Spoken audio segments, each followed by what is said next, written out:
Competitiva, recibimos al señor presidente de la Nación, doctor Javier Milei.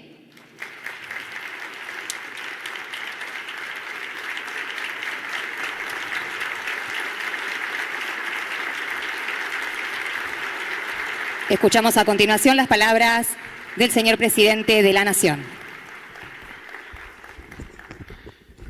Buenas tardes. Perdón que tengo la garganta un poco tomada, pero el fin de semana pasaron cosas. Básicamente lo que voy a hacer hoy es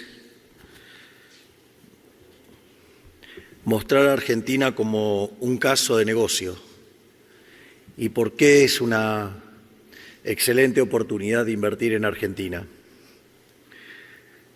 Entonces, cuando uno quiere hacer una evaluación, los Key Value Drivers es que haya un negocio que genere flujo de fondos, que no los maten impuestos, básicamente que haya crecimiento y la tasa de interés.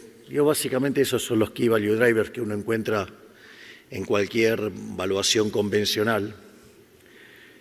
Entonces, básicamente lo que yo voy a hacer es contarles por qué Argentina es un excelente caso de negocios y por qué, aquellos que apuesten por la Argentina van a salir ganando. Básicamente, voy a arrancar desde el crecimiento económico para que comprendamos la lógica de cómo funciona toda esta ingeniería. Y básicamente la lógica esencial del crecimiento económico ya había sido descrita por Adam Smith en su investigación sobre la naturaleza y la causa de las riquezas de las naciones. Y de hecho, en lo que es el libro 4, tenía un esbozo de modelo de crecimiento.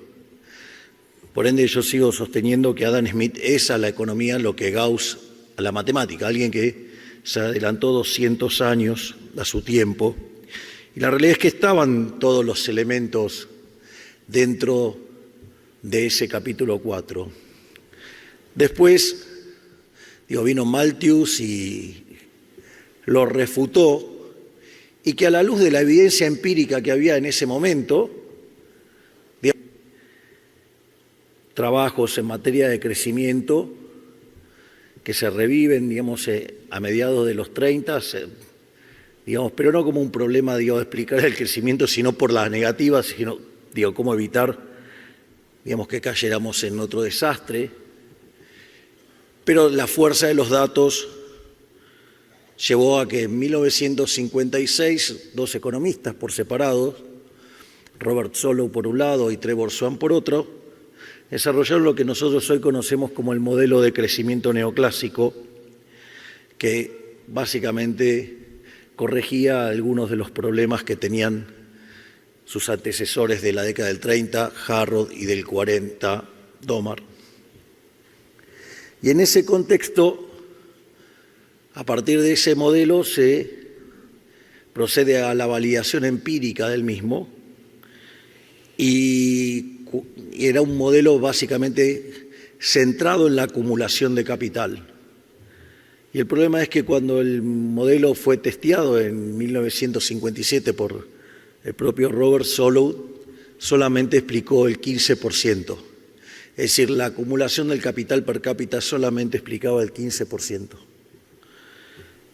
Frente a esa situación, el problema era qué estaba faltando dentro de ese residuo, ¿no? Una definición bastante particular de residuo, porque si es el 85%, es como que es un número demasiado grande para llamarlo residuo.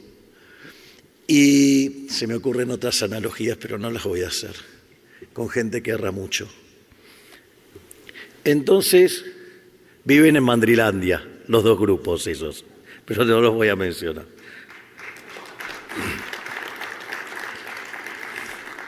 Pero, entonces, a partir de eso, desde la Universidad de Chicago, en el Departamento de Economía en esa época estaba dirigido por Joe Stigler, le sugiere a Solow que básicamente lo que había que hacer era incorporar el capital humano.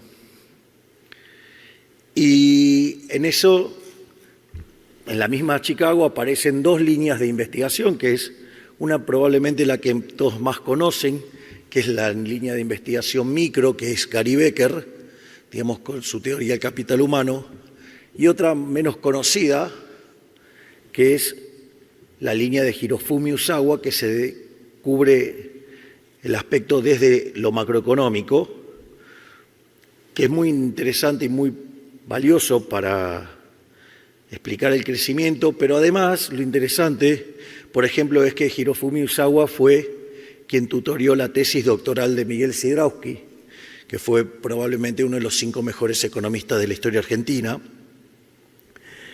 Y básicamente cuando la contraalternativa que se hace desde MIT era el progreso tecnológico y el cual venía exógeno, entonces se podía arreglar el modelo, pero digamos, la verdad es que teníamos mucho, digamos, era muy pobre para explicarlo, porque digamos, todo venía exógeno.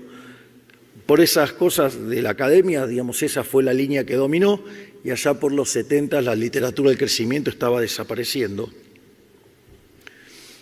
Y en los 80, con la tesis doctoral de Paul Romer, que hace no mucho ha sido galardonado con el Premio Nobel de Economía, desarrolla la teoría del crecimiento endógeno, y eso, digamos, es después levantado por Robert Lucas Jr., y en las lecturas, digamos, la tesis doctoral de Romer es en el 83, que es tutoriada justamente por Robert Lucas Jr., y el trabajo de Robert Lucas Jr. es en las lecturas Lionel Robin del 85. A partir de ahí empieza toda la literatura del crecimiento económico. En el año 89, Gregory Mankiw, David Weil y David Romer lo que hacen es testear este modelo, y en ese modelo encuentran que al incorporar el capital humano se pasa a explicar el 85%, es decir, 70 puntos porcentuales lo explica el capital humano. Y esto quiere decir que nosotros no vinimos a improvisar acá, que nosotros siempre estuvimos presente en nuestra cabeza el crecimiento, porque una de las grandes novedades que nosotros le mostramos al mundo es básicamente nuestro Ministerio de Capital Humano. Y el Ministerio de Capital Humano no apareció en marzo a abril de este año. Existía antes de que llegáramos al gobierno. Y uno de los ministerios más importantes que tenemos es el Ministerio de Capital Humano. Básicamente, el capital humano es muy importante para el crecimiento y tiene dos tipos de capital humano. Tiene lo que se llama el capital humano de primera generación, que es básicamente que la gente se alimente y tenga buena salud, y lo que es el capital humano de segunda generación, que tiene que ver con la educación.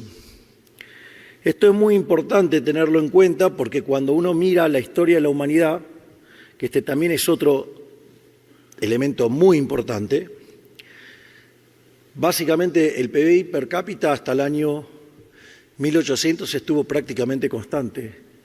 De hecho, si tomamos desde el inicio de la era cristiana hasta el 1800, la tasa de crecimiento del PBI per cápita era 0,02%.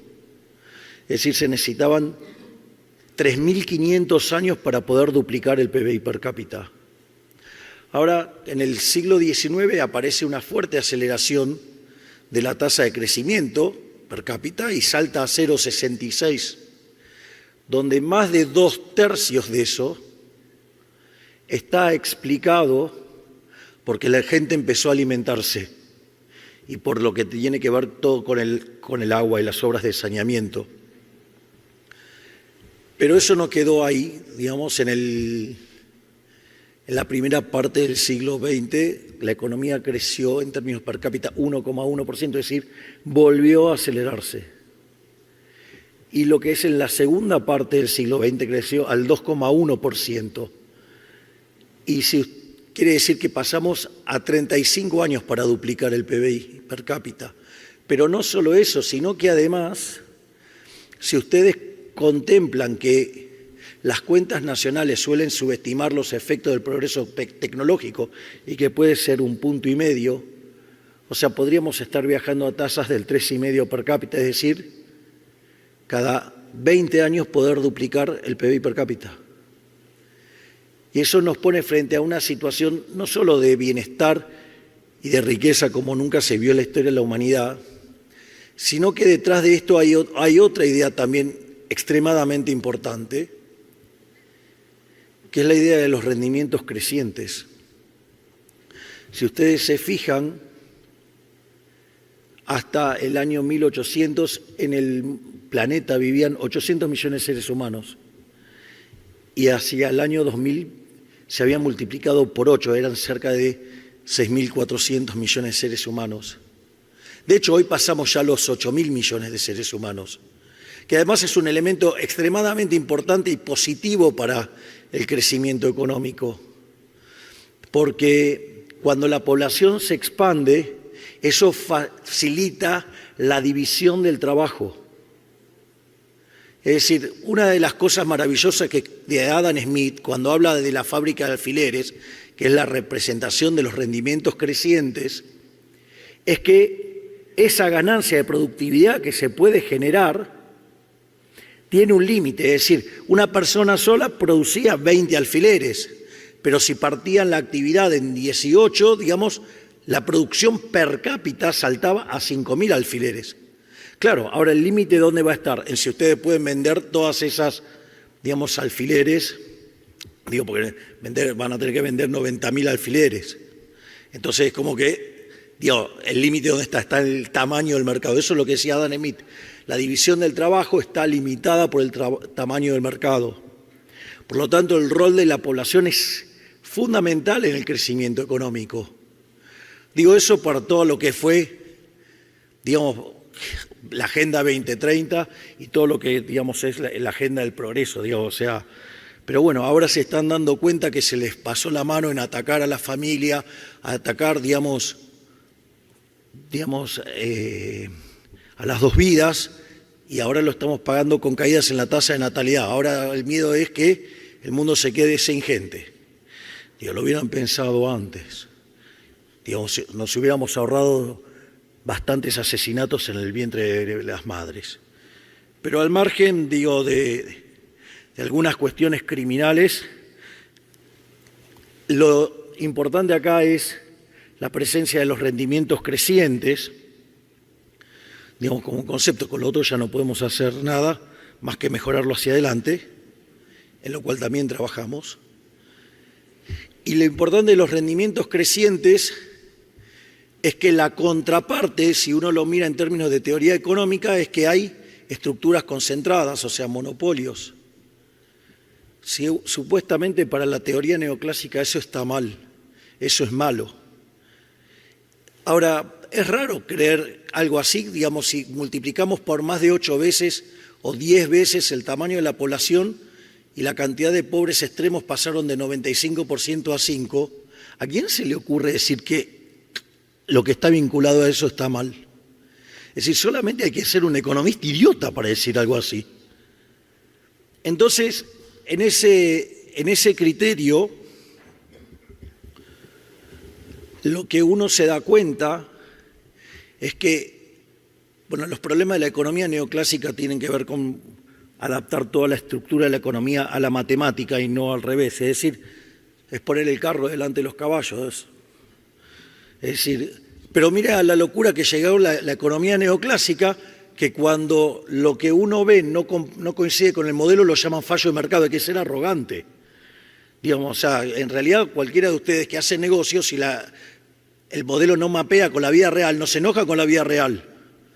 Digo, o sea, podrán insultar lo que fuera, pero digo, cambian el modelo, ¿no? Digamos, o sea, no tratan de forzar la realidad que se parezca al modelo. Ahora, la contracara de esto es que cuando los economistas se empecinan con esto, la contracara es que regulan. Y cuando regulan, matan los rendimientos crecientes. Y al matar los rendimientos crecientes, matan el crecimiento económico. Y esto también es interesante para los que nos tildaban de improvisados. Nosotros tenemos, desde mitad del año pasado, un ministerio de desregulación. Justamente lo podríamos llamar el ministerio de los rendimientos crecientes, el ministerio que le simplifica la vida a la gente, el ministerio que repotencia el crecimiento. Y lo más interesante es que Federico no fue ministro antes porque estaba dando clases en Harvard y prefirió estar más outsider, pero si ustedes se fijan cuando fue el lanzamiento, no sé si fue del DNU o creo que fue del DNU, está Federico atrás. Con lo cual también estaba, es decir, siempre todo esto estuvo pensado en términos de crecimiento. Es decir, nosotros apuntamos al crecimiento económico. Entonces, fíjense lo que son las cosas. El gobierno más reformista de la historia fue el gobierno de Menem. Nosotros hoy llevamos en materia de reformas 2.000 reformas en 500 días. Somos 20 veces más reformistas que todo el gobierno de Menem en todo su periodo.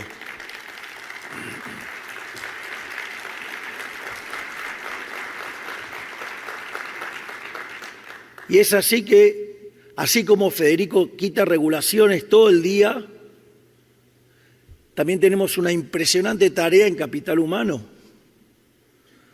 Digamos, porque, digamos, ahí lo que se hizo fue separar en niñez y familia. ¿Qué dijimos? Que lo primero era la alimentación y la salud. Entonces, tenemos niñez y familia, tuvimos que abrir salud porque era un tema bastante complejo como estaba, entonces ameritaba propiamente un ministerio, pero originalmente el plan era que estuviera dentro de lo que es capital humano. Después, fíjense, viene todo lo que tiene que ver con la alimentación, con lo que eso hace a la alimentación y a la salud, y después viene cómo se reinserta en el mercado laboral. Por eso está digamos, trabajo está dentro de capital humano, educación está dentro de capital humano. Entonces, ¿por qué? Porque básicamente es para atajar el capital humano de segunda generación, ya sea por los que tienen que estudiar o por los que necesitan reinsertarse. Y eso es muy importante, que también está ligado con ¿qué? Con trabajo, para que de esa manera, digamos, no haya tanta informalidad y empecemos a cerrar el problema de la informalidad. Entonces, si ustedes se fijan, esos dos ministerios tienen una clara direccionalidad a explicar 70 puntos del crecimiento económico. Entonces, ¿qué es lo fundamental que está detrás del crecimiento económico? Miren, lo primero es sacarse el chip keynesiano de la cabeza. El crecimiento no se genera por consumo. El crecimiento se genera cuando sube la relación capital-trabajo. Ahora, para que suba la relación capital-trabajo, ustedes tienen que invertir. Y para invertir hay que financiarlo, y para eso necesitan ahorrar. Es decir, esos gobiernos como los anteriores o los populistas, digo, que básicamente querían estimular el consumo para que la economía se expanda, digo, era pegarse un tiro en los pies. No por nada, desde el 2011 que no pasamos ese nivel máximo de PBI, al cual estamos a 3 décimas. O sea, lo estamos buscando. Y ustedes saben que cuando me pongo un objetivo soy bastante determinante en la búsqueda. Entonces, en ese sentido, lo que nosotros tenemos es que la clave es el ahorro. Ahora, para ahorrar hay que proteger los derechos de propiedad. Por eso también otra de nuestras políticas tiene que ver con la libertad. Nosotros ponemos en el eje el respeto del derecho de propiedad, no solo para proteger al ahorrista, sino además para proteger el resultado de los que invierten. De hecho, una de nuestras políticas también para generar crecimiento es el RIGI, que dicho sea de paso hoy, me confirmó el ministro Caputo antes de ingresar, a quien agradezco la presencia, igual que a Cunio, a Bullrich, a Vladimir Werning, a Gavilán Ari, a Petri, al jefe y bueno, a muñeca aceitadísima, el crack Guillermo Francos. Me confirmó que hoy una empresa minera, entró a un RIGI por $2.000 millones, es decir, está funcionando. Y ahí lo interesante es que una de las cosas que también para mí es de mucho valor, en el RIGI, es más, yo metí la mano ahí adentro, así que voy a contar qué es lo que hice. En el RIGI ustedes lo que tienen es que hay un respeto de la ecuación económica financiera del negocio, que es la contracara de cómo ustedes determinan el valor, o si ustedes quieren, o determinar la tasa interna de retorno. En ese contexto, básicamente, ya sea si ustedes se encuentran con una suba de impuestos, con creación de impuestos o con regulaciones, eso es cuantificable y por lo tanto pueden llevarlo a la justicia y demandar al Estado por eso. Además, pusimos la posibilidad de elegir entre 3 instancias de arbitrajes internacionales, donde no solo que ahora pueden elegir el árbitro, sino que si en el medio del proceso no están conformes, pueden cambiarlo. Y además creamos un tribunal local para esto, cuyo insumo para la determinación del fallo es lo que haga defensa de la competencia. Si ustedes estuvieron viendo las redes, hoy salió ya, también la búsqueda de esos equipos técnicos, donde, va a haber algunas personas muy calificadas evaluándolos. Pero no solo eso. Por lo tanto, estoy explicando todo un montón de cosas, lo de capital humano, lo que tiene que ver con el respeto del derecho de propiedad, con los rendimientos crecientes, todos factores que generan muchísimo crecimiento. Pero fíjense que yo dije es ahorro e inversión. ¿Y qué es lo que hicimos por el ahorro? Bueno, hicimos mucho por el ahorro. Nosotros llegábamos y teníamos un déficit cuasi fiscal de 10 puntos del PBI y un déficit del Tesoro de 5 puntos del PBI. Y ahí apareció Toto con la motosierra y después de 123 años de tener siempre déficit, fue la primera vez que tuvimos equilibrio financiero y el cual lo alcanzamos en un mes de gestión y vino para quedarse.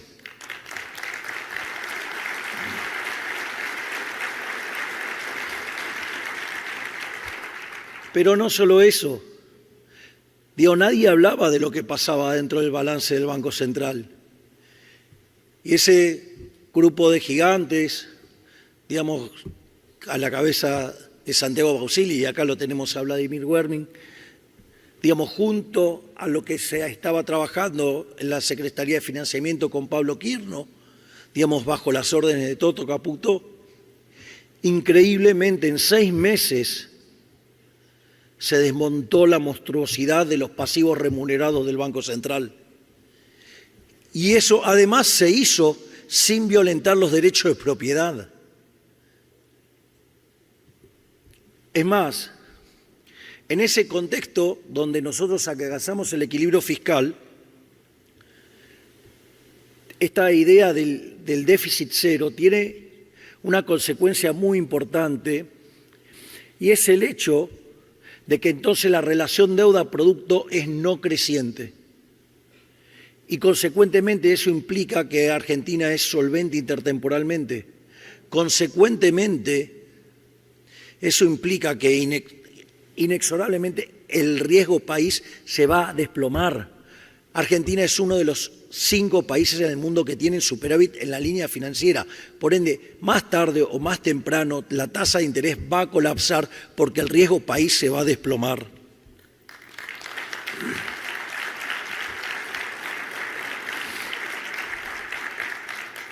Y no solo eso, sino que además, si ustedes le estaban sacando 15 puntos del PBI a la gente y se los devuelven, obviamente, digo, parte lo va a consumir, parte lo va a ahorrar. De estar discutiendo la hiperinflación en diciembre del 2023, hoy básicamente estamos discutiendo créditos a 30 años. Es decir, el cambio de paradigma es enorme. Pero no solo eso, sino que además que en todo ese proceso nosotros bajamos la tasa de inflación de venir de velocidades del 54% en mayoristas mensual, que implica 17.000 anual. O sea, el año pasado terminamos en menos de un 1%, y que si usted le restaban el crawling peg en dólares será deflación. Seguramente alguien me podría decir el último dato dio 2,8, sí, pero también dio 2,7 consumidor y 0,5 la construcción. Ahí tienen claro todo el lío que generó la política durante marzo y abril haciendo caer la demanda de dinero, porque miren de qué manera simétrica subieron el IPC y el IPM. ¿Y eso por qué? Porque salieron de los no transables, cayó la demanda de dinero y se fueron a un transable. ¿Qué tenía que pasar con un no transable? Rezagarse. ¿Qué pasó? La construcción está abajo. Ahí, miren cómo se notó enseguida el efecto el impacto en la demanda de dinero sobre lo que fue la tasa de inflación. Igual, de vuelta, no nos preocupa, porque la inflación es siempre y en todo lugar un fenómeno monetario, y nosotros hemos fijado la cantidad de dinero desde mediados del año pasado, y como el rezago de política monetaria puede ser de 18 a 24 meses, lo que también les voy a asegurar que como no vamos a emitir, ¿cuál es la consecuencia de esto? Para mitad del año que viene no existe más la inflación.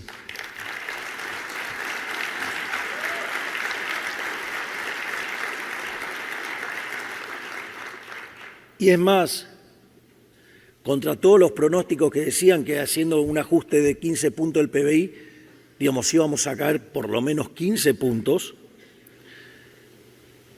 porque decían, sí, logran bajar la inflación, pero van a hundir a la economía en la Gran Depresión. Entonces empezaron con la Gran Depresión, después con la L, después con la pipita de Nike, leve, la pipita de Nike. Bueno, después se dio en B, como decíamos nosotros, y al final terminó siendo un tilde, porque a pesar de haber hecho el ajuste más grande en la historia de la humanidad, la economía creció 6%, porque si ustedes lo toman diciembre contra diciembre en el EMAE desestacionalizado, el PBI quedó 6 puntos arriba. Es decir, no solo que hicimos un ajuste enorme, bajamos la inflación, además logramos que la economía crezca. Y además de todo esto, los crueles, malvados, tiranos y horribles liberales sacaron más de 10 millones de personas de la pobreza.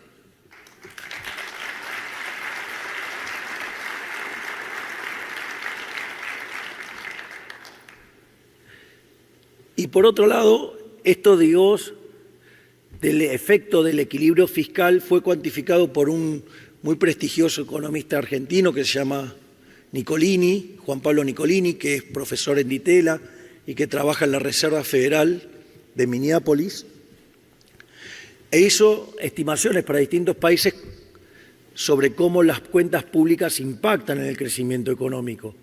Y lo interesante de esto es que para el caso argentino un ajuste fiscal, un encuadramiento fiscal como el que nosotros tenemos, implica por lo menos una tasa del 4% per cápita. Es un número enorme, enorme, porque piensen que en 17 años podríamos estar duplicando el PBI per cápita. Ahora, la realidad, tal como dice Juan Pablo Nicolini, eso es sobre equilibrio fiscal, pero nada dice de cómo se alcanzó. Y en ese sentido es interesante, porque nosotros, en lugar de hacerlo como lo hubiera hecho cualquier político, devaluando o, digamos, y así licuar el gasto y generar profundas redistribuciones del ingreso, haciendo volar la cantidad de pobres o subiendo los impuestos, nosotros somos el primer gobierno en la historia que lo hace haciendo un ajuste fiscal, bajando el gasto público en más de 30%. Es más, hasta nos dimos el lujo de bajar impuestos. Bajamos más de 19 impuestos. Hoy anunciamos bajas de aranceles, digamos, y en el caso de la cosecha fina, digamos, la prolongación de la baja de retenciones hasta marzo del año que viene, no el resto, aclaro. Entonces, básicamente nosotros seguimos bajando impuestos. Nuestro plan es seguir bajando impuestos. De hecho, Toto el otro día hizo una presentación donde si nosotros crecíamos al 6% a lo largo de 2 mandatos, en caso que los argentinos así lo quieran, estimamos que podíamos devolver cerca de 450.000 millones de dólares y que si crecemos al 8%, podríamos devolver 550.000 millones de dólares. Pero no solo eso. Al haber hecho el ajuste bajando el tamaño del Estado, eso va a generar muchísimo más crecimiento. Si ustedes le ponen las reformas estructurales, va a haber más crecimiento. Entonces, nos vamos a un contexto de mayores tasas de crecimiento, de menor presión impositiva, de un respeto, digamos, de la propiedad privada enorme, porque nuestra agenda es ser el país más libre del mundo. Los países más libres son 12 veces más ricos que los reprimidos, tienen 50 veces menos de pobres en el formato extremo, crecen el doble. La tasa de descuento se está desplomando con la caída del riesgo país. Estamos haciendo un trabajo enorme en materia de capital humano, en materia de desregulación. Una tarea enorme en términos de respeto del derecho de propiedad y la seguridad, a cargo, digamos, de la ministra Bullrich en seguridad y el ministro Petri en defensa.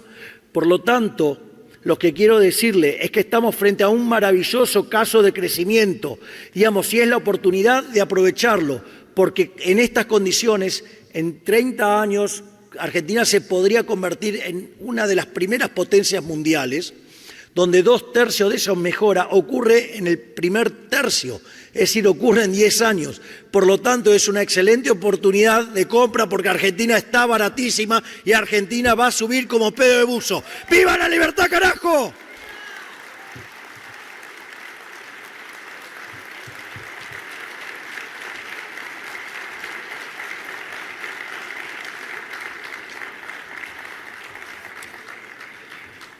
Señoras. Muchísimas gracias. Señoras y señores.